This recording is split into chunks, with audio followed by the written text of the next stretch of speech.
everyone. This is Donna's Happy Hour. Just a reminder to like, subscribe, and hit the bell so that you get future notifications of the videos.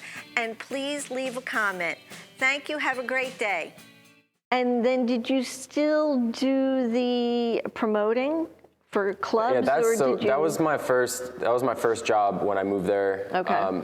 And that's hard to do as well when you don't know anybody. So I was networking every day. I think my first week there, I was never home. I was just out meeting people, trying, Really? So I was doing that, and then everything fell pretty quickly together. So I was meeting people, working, trying to make a little money, and Well, you obviously met the right people. Right. Which is pretty scary in some senses, as you know what can happen in California, Yeah, absolutely. Or even in New York or any other place, when you don't really know anybody, and it's not like you had a connection that you knew was a good connection to, wow, okay.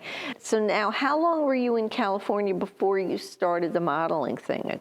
So I believe I was in California probably, I did move back at one point. Okay. For a little bit. So I was there like 19, 20, maybe for a year, moved back home. I was in New York City for a little bit. Okay. Kind of just trying to decide exactly what I wanted to do with my life. Right. I think at 22, I moved back to California. Okay.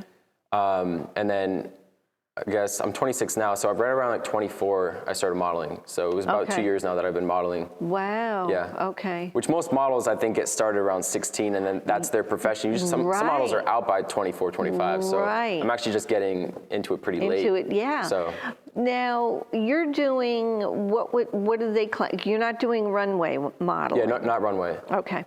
You're basically doing just e-commerce. Okay. Yeah, a lot of e-commerce, yeah. Okay. So would we find your posters like on a billboard in Manhattan or in California, or is it mainly like Sears catalog or something like that? Yeah, I guess is a pretty big. Yeah. So. Yeah, so mostly online, but also I'm in a lot of the guest stores here. Actually across the country, so I have people sending me all the time, like photos. They're like walking through a mall or whatnot, and they're like, "Oh, we see your photo," which is pretty crazy. It is pretty crazy, unreal, yeah. So.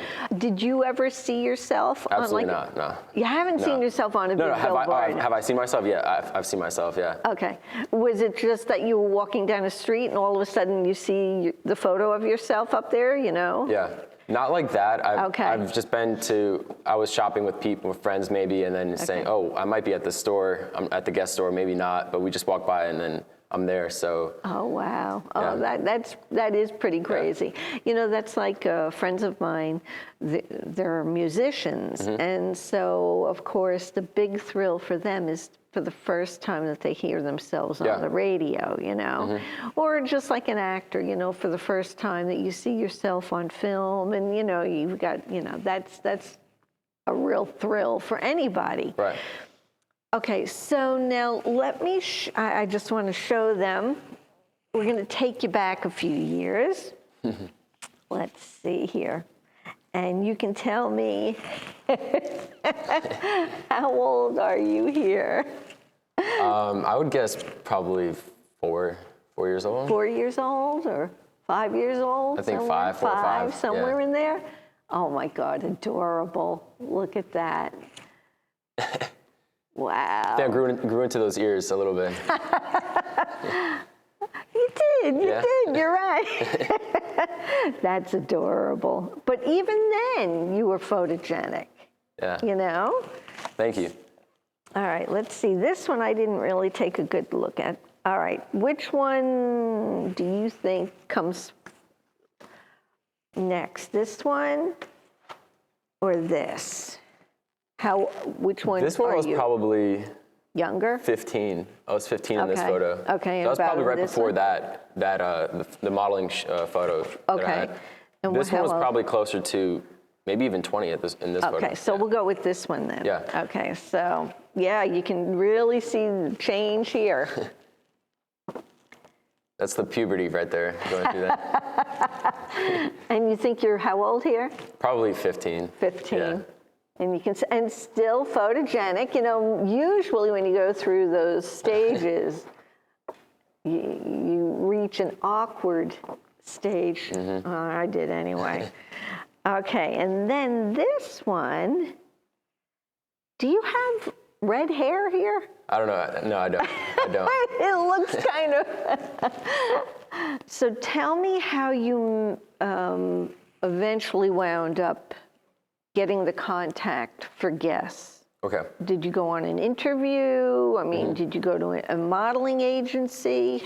Walk us through that. Right. So yeah, living in California, I definitely got really good, like got in shape, started going to the gym, eating healthy, and the whole lifestyle. And then people started telling me again, oh, you should do modeling on the side, or jump into modeling. And they would ask me, are you a model? Or And after hearing it so many times, I had to explore that route and maybe just have an extra income. So I met with an agent at LA Models, which is agency in LA. Okay. And my agent pretty much set up the whole, contract with guests. Okay. Me working there, so. But LA Models, that's your agent. Exactly. Okay. Yes. And so, do you have any advice to anybody that maybe is thinking about going into the modeling career? Do you have to get an agent? Can you advise them how to get a good agent?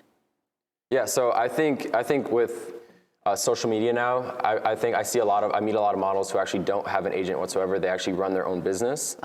Which is nice because social media gives you the platform to have your own photos and your own website pretty much, so you can market yourself. Okay.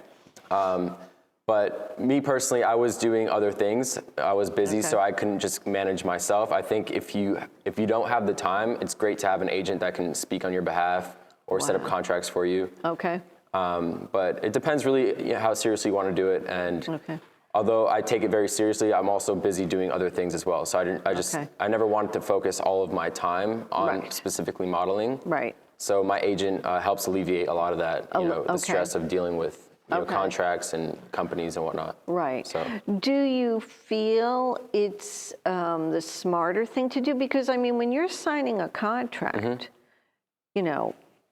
what do you look for in that contract? And as, let's say, a entrepreneur that's doesn't have an agent, I mean, that could be kind of scary, and also, you could fall into a real trap, I would think. Right. So what advice do you have about that? I think try to find a reputable agency for the most part.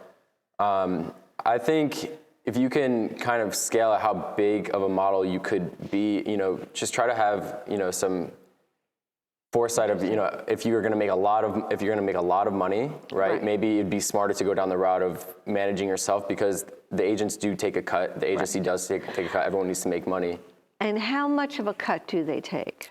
It pretty much depends on all different agencies. Yeah. So. Oh, really? Yeah. It's always gonna differ. Oh, interesting. Yeah. All agencies. Oh, so it's not. I think on average it could be about 20%. Okay. So, but most agencies have different, and I think that's negotiable as well. So you can always negotiate that rate.